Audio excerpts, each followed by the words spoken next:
Lá pro nós Jornal juntos, viu? Repórter, daqui a pouco eu volto aí. É. Vamos lá, Juliano Zimmer, com as informações. É você, meu filho. Bom dia, Juliano. Juliano Zimmer. Política. Vamos lá, Juliano. Às 8h32. Abra o microfone pro Juliano falar, senão não vai acontecer, né? Ei, Juliano, velho. Bom dia, Ari, tudo bem? Opa, tranquilo, vamos lá, Beleza. Juliano. Você que é o Eu cara achei mais que eu sério. estava na rádio errada aí, sabe? Pois é, rapaz. Você viu que Mas vamos lá, então. Vamos trazendo as informações aqui da política. Você gostou de eu falar que você é mais sério do que todos nós juntos aqui? Ô, louco, é. Às vezes a gente dá uma brinca de vez em quando, né? Mas você gostou das veinhas ali ou não? É, o Jota que trouxe essa matéria. Pois é, né? O Jota inventa cada coisa que eu vou te agora contar, viu? Agora você já pode fazer, você tá sorteiro e tal e coisa, né? Então você já pode fazer, não dá nada. Sorteiro pode, não pode é casado, né, Juliano? É verdade. Vamos lá, então, trazendo a notícia da política. E hoje completa 53 anos, aconteceu em 1969, o general Emílio Garrastazu Médici, no governo militar, ele foi eleito presidente da República em uma data como hoje. E olha só, o Rodrigo mostrando ele subindo aí a rampa do Planalto em Brasília, depois apareceu o discurso dele. Ele foi eleito, né, por uma sessão conjunta, foi apresentado ele como presidente numa sessão conjunta do Congresso Nacional. E ele governou o Brasil até 1974. A gestão do Médici foi considerada uma das mais repressoras do Brasil. Talvez parecida com hoje, né? Porque diziam que o Médici era repressor, tanto que houve denúncias de tortura, morte, desaparecimentos de presos políticos ao longo da década de 70. Nessa época, o Brasil também viveu um milagre econômico, que é o crescimento recorde aí da economia no governo Garrastazu Médici, inflação baixa, projetos de desenvolvimento social. Ele era defensor do patriotismo. E também no governo Médici houve uma campanha publicitária famosa, dizendo: o Brasil, ame-o ou deixe-o. Na gestão dele foi feito um acordo com o Paraguai e construído também a nossa usina de Itaipu, ali em Foz do Iguaçu, divisa com o Paraguai. Ele fez uma grande campanha de alfabetização pelo Brasil, teve alguns pontos positivos. Mas vamos lá, trazendo então a notícia de hoje, aqui no programa Na Boca do Povo, né, o ex-deputado federal Roberto Jefferson, que foi preso no último domingo, aquele que jogou uma granada contra os policiais federais, usou de arma de fogo contra os policiais federais que foram lá para levá-lo em prisão para cumprir aí uma determinação do Supremo Tribunal Federal. Esse aí que gerou uma repercussão na mídia no final de semana, que estava na casa dele e veio à prisão domiciliar da Polícia Federal, né, para ele cumprir esse mandato. Aí o Roberto Jefferson começou a atirar aí contra os policiais, dizendo que não se entregaria, começou aquele confronto direto com a Polícia Federal, e aí ele lançou a granada.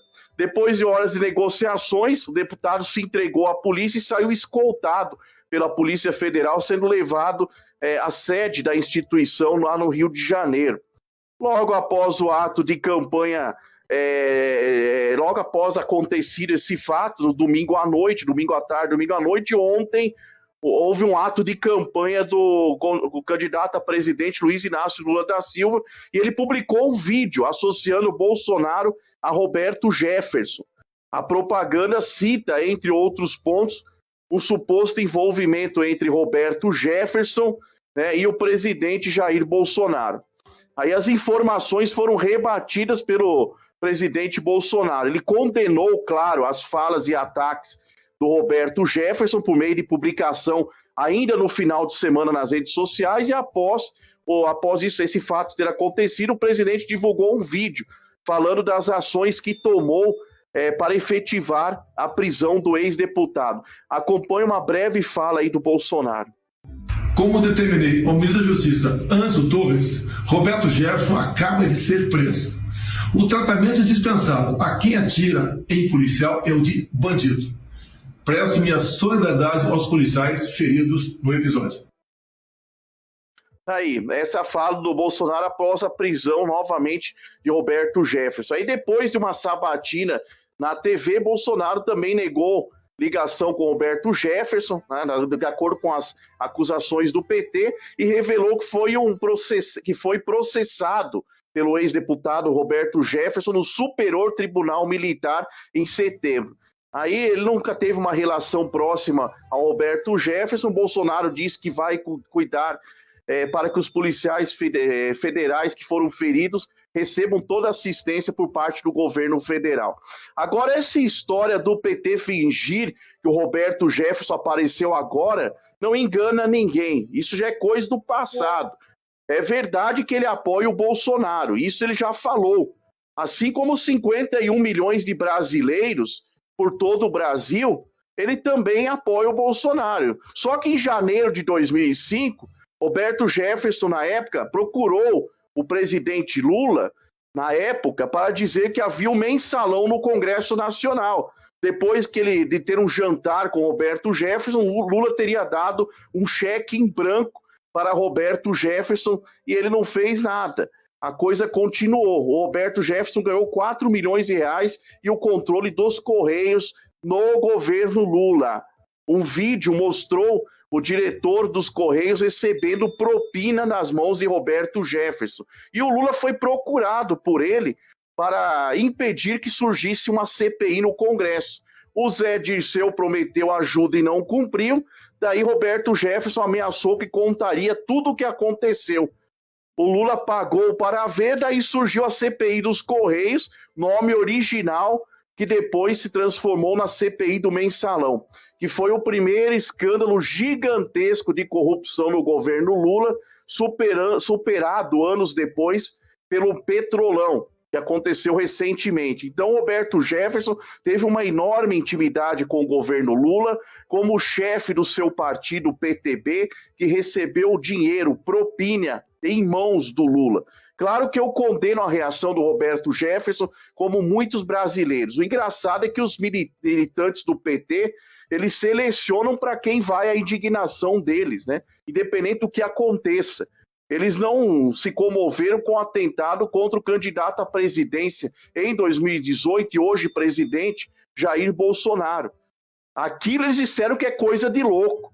Não é de um militante do PSOL chamado Adélio Bispo, que é parceiro do PT. O MST, segundo eles, não é violento, nem um pouco. Eles usam um facão para caso se aparecer um trabalho no campo, eles irem lá trabalhar, pararem lá na terra. Não é violência manter uma pessoa presa por 2 anos por crime contra a honra. É claro que o Roberto Jefferson não deveria ter dito ofensas à ministra do Supremo Tribunal Federal, Carmen Lúcia. Ele fez errado.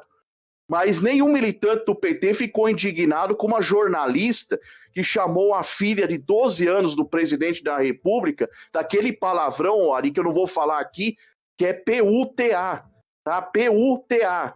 Eles chamaram, a jornalista chamou a filha de 12 anos do presidente disso, fazendo uma acusação a uma menina de 12 anos, né, que foi xingada com esse palavrão. Isso para eles não é violência. Agora, a Carmen Lúcia não pode ser ofendida, senão quem ofendeu vai para a cadeia. O Alexandre de Moraes também. Agora, quem ofende a filha do presidente de 12 anos, esse pode desfrutar em liberdade. Eu não entendo nada, eu não entendo esse Brasil, viu, Arivaldir? São dois pesos e duas medidas, só vale para um. Infelizmente, é um acusando o outro, tentando jogar a sua responsabilidade, né? É o caso aí do Lula, que tentou jogar a responsabilidade para o Bolsonaro em relação que estava acomodado aí com o Roberto Jefferson. E claro,